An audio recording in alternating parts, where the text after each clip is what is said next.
Tātad pagaidām radiostacijas un televīzijas liksim mierā, jo mums vēl ir jārunā par interneta medijiem. Un Sandra Sprudzāne, Rēzeknes Tehnoloģija akadēmijas vadošā pētniece, tūlīt mums izstāstīs, kas tad mums interneta medijos notiek, cik tad laba valoda tur skan.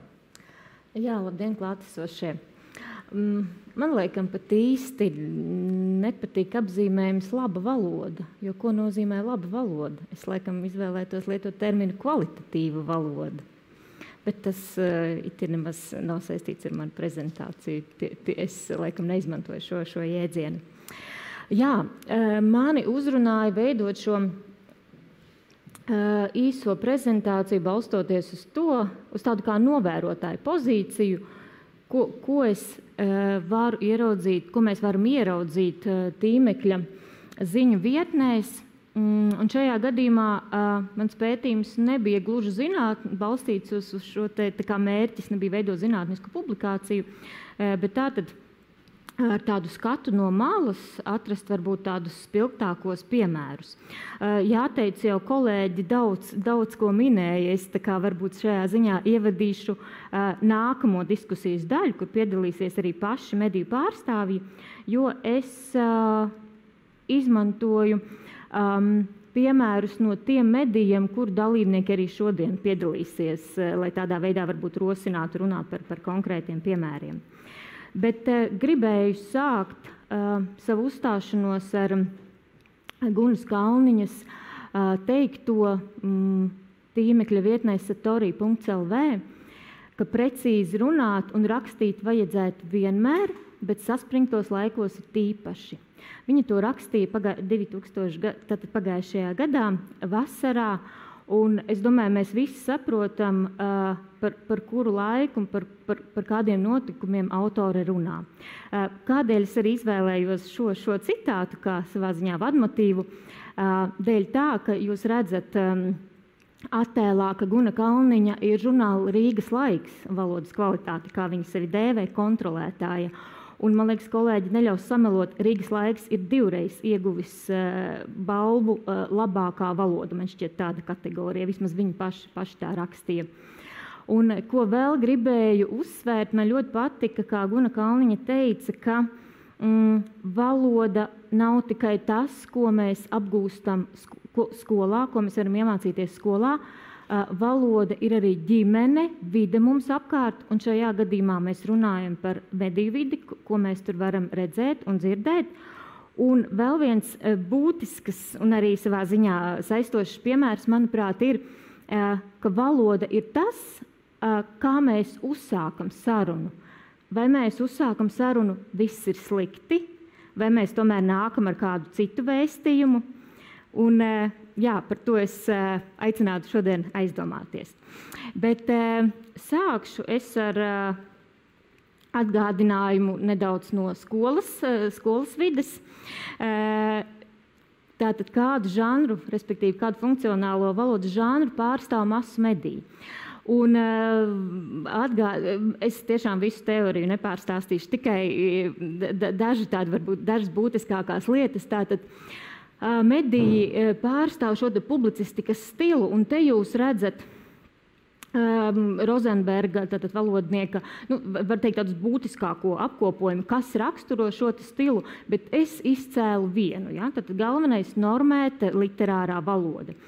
Bet kā redzat, apakš tātad tekstā tā nenozīmē, ka valoda ir nabadzīga, vai tā ir lakoniska, ļoti koncentrētā veidā pasniegta informācija. Nē, tā paredz arī ekspresivitāti, dažādu terminoloģiju, citāti, fakti, skaitļi, gan attēli, arī attēli ir valoda. Tātad redzam, cik publicistikas stils ir plašs, un vai mēs šo visu varam redzēt medijos, un kā tas ir izpaužas, es pieļauju, ka katram medijam noteikti ir atšķirīgi. Jā, pieturoties pie šī apzīmējuma literārā valoda, es arī veicu šos savus novērojumus, jeb nelielo pētījumu, bet pirms pāreju pie piemēriem, es gribēju tā kā nedaudz jums likt iejusties mediju mediju vidē un atrast un tā nedaudz arī iesildīties. Tomēr mana prezentācija ir pēdējā. Ja? Es tad aicinātu tā kā, izlasīt šo te fragmentu. Jūs redzat arī avotu un atrast atbilstošo vārdu pēdējam, respektīvi, tas ir viens teikums šim te teikumam. Piebildīšu uzreiz, šis nav pats sensacionālākais vai rupjākais piemērs, itin nē. Tiešām aicināšu metaforiski padomāt un atrast pareizo, jeb atbilstošo vārdu. Kādas būtu jūsu idejas? Tātad, jā, kāds tika lietots šajā te rakstā? Kāds tika lietots? Es pēc tam parādīšu šeit raksta virsrakstu un turpmāko teksta daļu. Jā, varbūt jūsu idejas. Es saprotu, ka tie, kas skatās tiešsaistē, var ierakstīt, bet varbūt... Ja paspējas, jā, tādu slaido. Jā, tad pieļauju, tas arī varbūt ilgāku laiku prasīs. Jā. Nu, izsekot, kā lietvārds, tas noteikti ir lietvārds, jā. Varbūt tad kāds būtu jūsu idejas, kolēģi? Nē, nu loģiski, tur ir avots. Avotu. Nebūs, nē. Vēl kādas varbūt idejas? Labi, kā lūdzu? Nē. Varbūt pievērsiet uzmanību nedaudz tādam mītiskam informācijas aprakstam. Pirmo reizi tika pamanīts Dānijā jūlijā. Un tālāk konstatēts arī citur pasaulē. Es varbūt nedaudz pateikšu priekšā. Sērgai? Nē. Saistīts ar cilvēka ķermeņa... Asinsritēji dievadēļ. Tas jau būtu ļoti spilgti. Nē. Nepieklājīgus vārdus jau nevar saukt. Nē. Te galīgi nav nepieklājīgs. Nē. Pārnesi. Kas vēl mums tur var darīt? Ceļiem. Tas jau būtu zinātniski, diemžēl nē. Tas jau arī tā metaforiski skan, es arī piekristu, bet nē. Laikam mēs tā nevaram ļauties tagad... Plūsmē? Nē. Patiesībā konkrēta ķermeņa daļa, ko arī profesors Gaidīta Lasmana savā pirmajā attēlā izmantoja, es tā piefiksēju, jā. Tātad redzam, jaunais, ko lietoja šī medija pārstāvja, kā lūdzu? Nē, nebūs smadzenēm, nē. Tātad šis te paveids tika konstatēts arī citur pasaulē, un ekspertiem bija grūti izsekot tā pēdām. Jā, tātad Covid vīrusam ir pēdas. Jā. Kā jau teicu, nebija nemaz tik spilgti metaforiskas, jā, kā Ilva minēja. Tas izklausītos, jā, asins plūsma ļoti, ļoti spilgti, bet lūk, tāda ir medija interpretācija. Un kas bija pārsteidzoši... Es domāju, arī jūs esat sastapušies, lasot ziņas, kas saistītas ar vīrusu. Tiešām dažādos medijos mēs varam redzēt pavisam atšķirīgu mediju interpretāciju un atšķirīgu mediju valodas lietojumu. Sākotnēji es atlasīju šos te abus. Es atlasīju divus piemērus no dažādiem medijiem par konkrēto ziņu, bet tad es sapratu, ka būs krietni par daudz, un tādēļ es atstāju tikai šo vienu, jo šis ir turpinās tas pats raksts, šis ir noslēguma teikums, un man atkal gribas jūs lūgt praktiski domāt, un cik varbūt, vai jūs te saskatāt kļūdas, un tad cik, es domāju, valodnieki var arī vienkārši paklausīties. Jā, tad lūgt varbūt jūsu idejas, kur jūs varbūt... Un arī tās pašas, arī, ko kolēģi minēja, šis te vārds, te jūs es jau laikam pateikšu bažas, vai ne? Un te gan vienskaitlī lietots atkal tā baža, ko arī Dite jau minēja, vai ne? Jā, varbūt vēl kādas idejas. Tik daudz kļūdu, ka labāk nesāk. Jā, un tas ir skumji, tas ir jā, viens teikums un komats pirms salīdzinājuma, jā, tātad klasificēts kā bažu izraisošs, jā, un atkal tas pats bažas, pievērsiet uzmanību, bažījas, bažīties, ītīties, ināties. Es tiešām ceru, ka šie piemēri, ko man patika, ko arī kolēģi sākumā rādīja, un tiešsaistē, ja mūs klausās un skatās žurnālisti, tad tās tādas varbūt nianses, kas tiešām paliks spilgti atmiņā. Jā, bet labi, pārējam pie piemēriem. Es vēl tikai gribēju piebilst, ka Jūnijā Latvijas tātad mediju ētikas padome prezentēja plašu pētījumu par valodas kļūdām medijos, un tās bija dažāda veida kļūdas, gan tātad interpunkcija, gramatika, bet šoreiz tiešām es pievērsu uzmanību vairāk tikai leksikai un stilam, jo tas nav iespējams attainot visas kļūdas, bet redzēt, tomēr arī iepriekšējā attēlēs tomēr neļāvos, tā kā, nevarēju paiet garām tiem piemēriem, kur arī tādas gramatikas un interpunkcijas kļūdas. Jā, tad, šķiet pagājušajā nedēļā parādījās ziņa par Daugavpils slimnīcas vadītāja darba attiecību pārtraukšanu. Un te jūs redzat aizejošais Daugavpils slimnīcas vadītājs. Protams, es nesaku, ka tā ir ļoti rupja kļūda, bet ja mēs ielūkojamies tēzaurā, ko iesaka visbiežāk izmantot kā avotu, lai pārliecinātos par vārda, kaut vai pareizrakstību vai nozīmi, tad nozīme atstāt darbu, pamest darbu ir tikai kā viena no apakšnozīmēm, un tā neparādās, kā primārā nozīme. Tādēļ šie te neatbilstoši lietotie vārdi, kā mēs redzam, var radīt pārpratumus. Šajā gadījumā, ņemot vērā, ka mēs daudzi, negribas, protams, teikt par visiem, bet mēs lasām galvenokārt virsrakstus. Es varbūt nerunāju par mūsu auditoriju. Lasām, tātad cerams, jā, tieši tā. Tad redzam, ka šis te aizejošais savā ziņā ir gana mulsinošs, bet tajā pašā laikā ļoti bieži lietots. Tad man arī vēl viens piemērs tiešām gan aizejošie darbinieki, gan aizejošais un topošais prezidents. Jāteic, atkal, ja mēs ielūkojamies latviešu literārās valodas vārnīcā tēzaurā, tad arī šis aizejošais ir pārņemts no krievu valodas, un tad mēs redzam, lai gan tas tātad ir izskaņa ošs, kas ir pieļaujama, noteikti pieļaujama, bet savā ziņā tie šņāceņi dažkārt to valodu padara tādu smagnēju. Protams, viss ir atkarīgs no konteksta.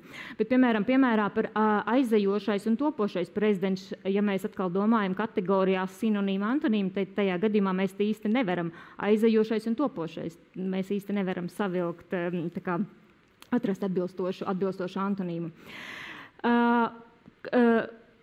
Kā redzat, arī mani novērojumi liecina, un savā ziņā tas ir pašsaprotami, ka katras medija, tā savā ziņā katra medija specifika, žanrs parāda arī šo te mediju valodas lietojumu. Tas tiešām bija spilgti pamanāms, un arī noteikti kāds ir ziņas saturs, respektīvi ziņas temats, kāds ir tajā iekļautais vēstījums. Man interesē šis te temats par aizejošajiem darbiniekiem, un tādēļ es meklēju arī papildus informāciju, kas notiek ar šiem aizejošajiem darbiniekiem. Un patiesībā ir arī tāds izrādās temats kā darbinieka izvadīšana. Šī nav ziņu tīmekļa vietne, es esmu atzīmējusi. Ja? Es domāju, tas ir neveiksmīgs tulkojums vienkārši no angļu valodas, jā, bet offboarding izrādās mēs lietojam, jā, un iespējams, tad mums ir jāpievērš uzmanību šeit, izrādās arī darbinieku izvadīšanai no darba. Jā. Nākamais piemērs. Es gan koncentrējos uz to pēdējo dīleru caurspīdību, runājot par automašīnām, autodīleru, tātad caurspīdība, bet nejauši pamanīju arī sakārotu dokumentāciju, acīm redzot sakārtotu dokumentāciju, vai ne? Par caurspīdību es vēl gribētu akcentēt mediju caurspīdības sakarā. Ļoti bieži paši mediji lieto mediju caurspīdība. Mēs varam varbūt lietot atbilstošu vārdu atklātība vai atklātums, jā, bet šis te caurspīdīgs nāk tāds arī tieši tulkojums līdz ar to, bet ļoti bieži tiek izmantots. Joprojām, manuprāt, šis vārds ir tiešām tik bieži par šo ir diskutēt, cepiens, mēs ļoti labi zinām, ar ko tas ir saistīts, ko vēsta tātad vārnīca. patiesībā tādu kulinārijas darbību vai kulinārijas izstrādājumu, bet tiešām joprojām ļoti bieži mediju vēstījumos šis jēdziens tiek izmantots. Nu, kā mēs redzam, tas ir sarunvalodas vārds, un jāteic, tie manis atlasītie spilgtākie piemēri, tie arī demonstrē šo sarunvalodas klātbūtni masu mediju tekstos, kas kā arī jau kolēģis minēja, ka valoda paliek neformāla, un tādēļ ienāk daudzi, arī starp citu slengismi, žargonvārdi, un par slengismiem mans drusciņi nobeigumā parādīšu. Te jūs arī atkal redzat ziņa par dārgajiem dzīvokļiem Prāta vētras koncerta laikā, un arī mediju šī paņēmiens, kā informācija tātad tiek attainota, arī izmantojot, respektīvi pārfrāzējot, ja, ka cepienam nav pamata, izmantojot to, ko ir teicis tātad šis te runātājs. Ir gan nepareizi ielikts, bet ir. Jā, tas tiesa, jā.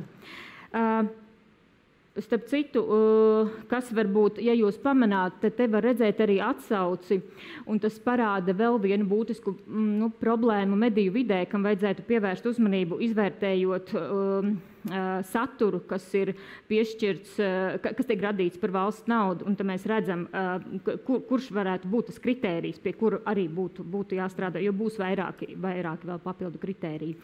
Jā, te joprojām cepiens, bet jāteic arī, meklējot piemērus un izlasot vienu piemēru, netieši dažkārt es nonācu līdz pavisam citiem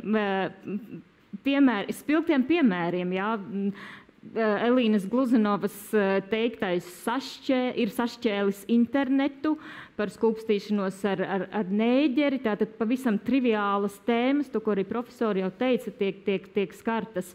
Bet kā jau teicu, jā, es apzināti atstāju mediju nosaukumus, neminot varbūt konkrēts autors, bet es domāju, ka mēs paši to jau apmēram varam nojaust. Un te jūs redzat arī, arī pēdējā piemērā, par ko ir cepiens, lai risinātu kādu problēmu medijos, bieži vien tiek izmantots šis jēdziens cepiens.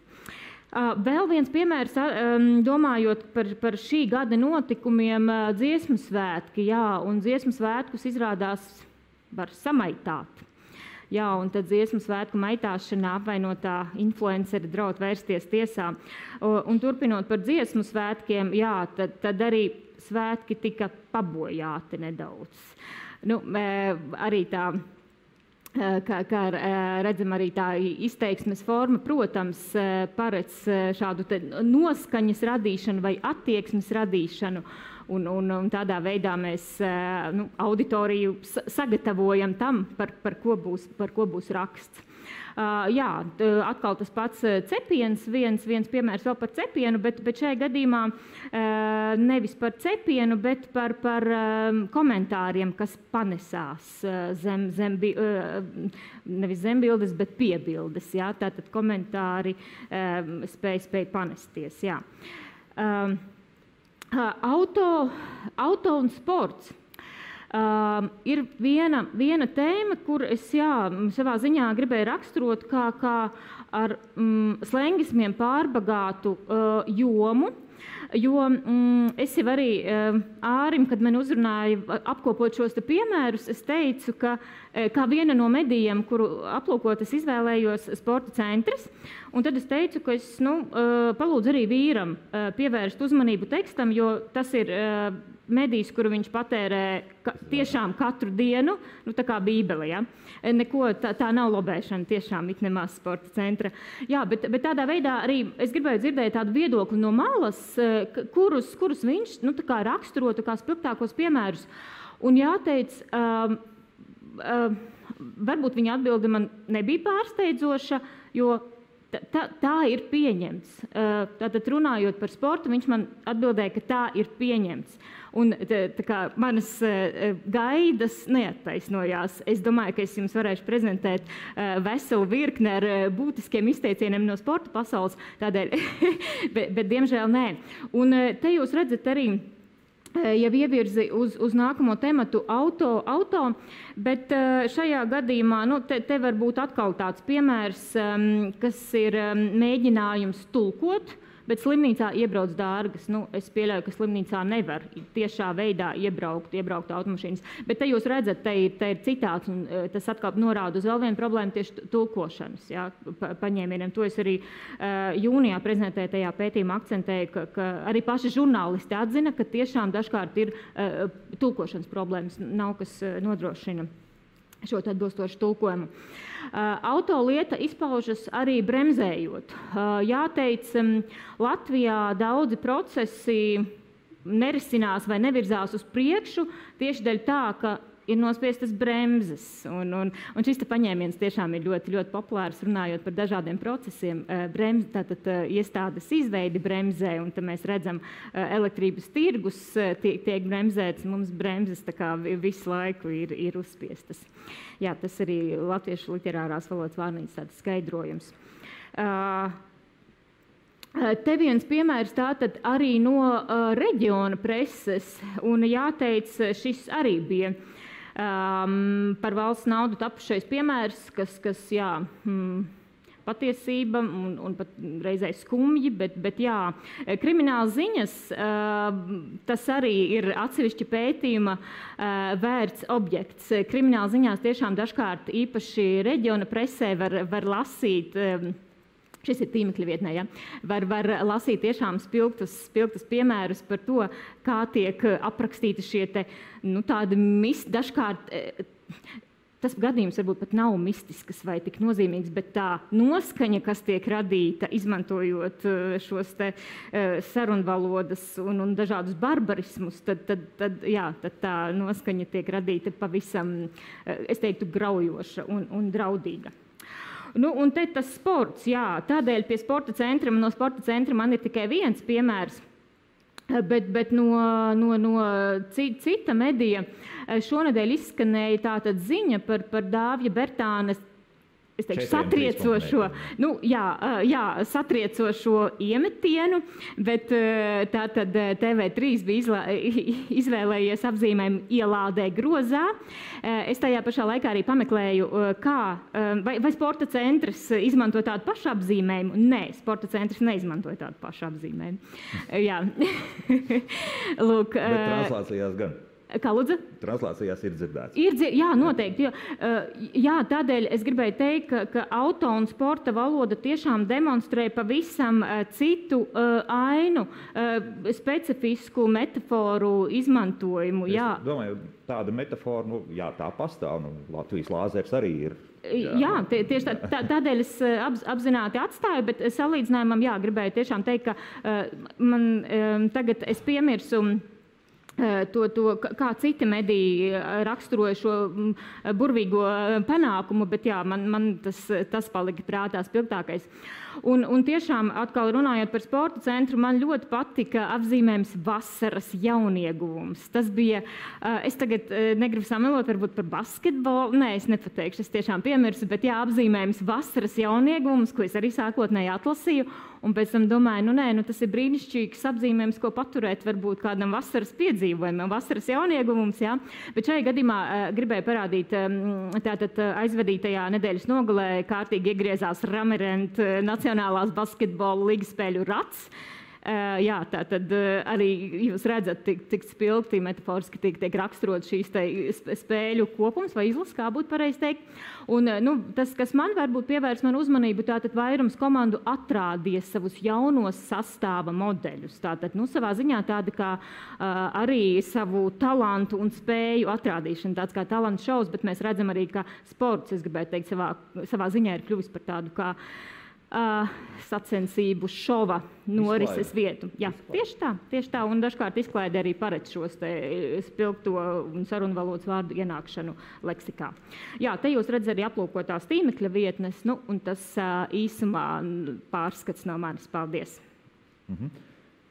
Kopējais raksturojums visam labi, slikti? Man ļoti nepatīk aprakstīt situāciju kategorijās labi un slikti. Es jau to sākumā teicu. Ir daudz tiešām atkal man jāpiekrīt kolēģiem, ir daudz jāstrādā. Un Dita teica, ka studenti tiešām jau ir jāstrādā studentu vidē, bet es redzu, ka tā problēma ir daudz jāskatās jau pašā, tā kā saknē, ja tā var teikt. Ir tiešām daudz darba. Es pat nav, manuprāt, vienas tādas receptes, bet varbūt, ko es varu ieteikt, to, ko es arī sākumā teicu, tiešām domāt par to, ko mēs sakām, un pat tik vienkāršā piemērā, kā mēs uzsākam sarunu, varbūt to mēs varam aizdomāties, un tas būtu tāds vienkāršs sākums valodas kopšanai. Jautājums visiem. Vai saturs nekļūs pārāk stīvs, ja pazudīs sarunu valodas elementi, jo visā pasaulē tie ienāk saturā arvien vairāk, īpaši virsrakstos dzīvojam izmanības laikmetā, tā mums jautā, vai no Slido vai Facebookā. Es domāju, nav runa ir, jāteic, es domāju, valodniece Dita man varētu vairāk precīzāk izskaidrot, runājot valodniecības terminos, bet ir runa par literāru sarunvalodu, un arī valodnieki paši ir pievērsuši uzmanību tam, ka valoda medijos attīstās un mainās. Līdz ar to tas nenozīmē, ka izslēgtu sarunvalodu. Noteikti nē, bet sarunvaloda arī ir dažāda.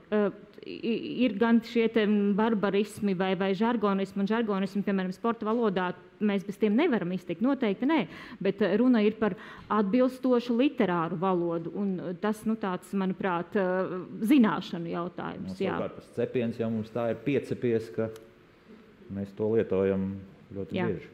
Tas gan. Jā. Ditē, iespējams jautājums, kā uzlabot žurnālistu zināšanas jau augstskolā? Jau drusku runa bija par vairāk mācību stundu.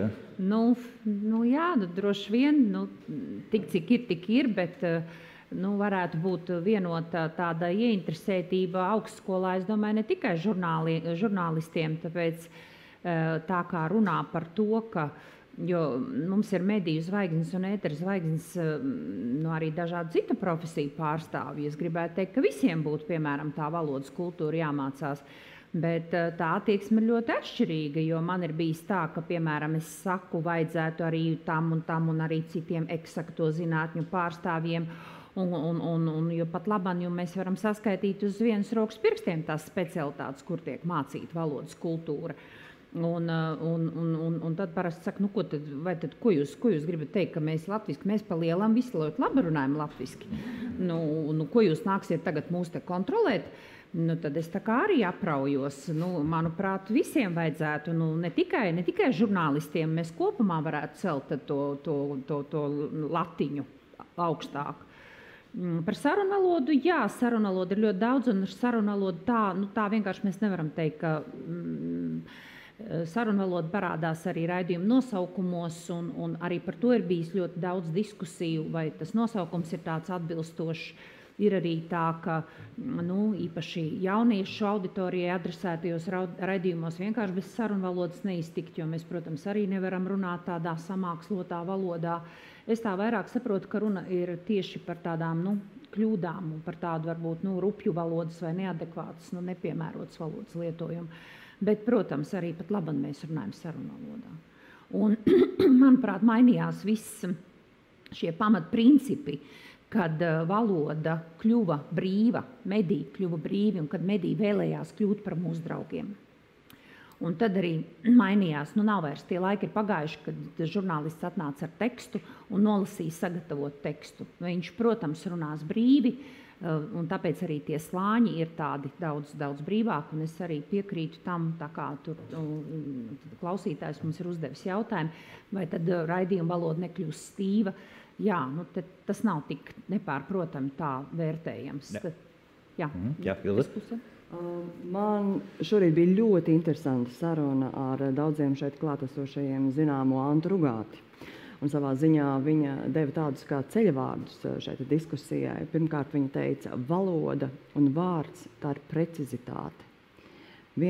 Un otra lieta, runājot par to stīvo valodu, es viņai arī uzdevu šo jautājumu, jo šis jautājums, vai valodai medijos ir jābūt perfektai, skaidrai, maksimāli precīzai, atbilstīgai, vai mēs tomēr ejam tuvāk sabiedrībai.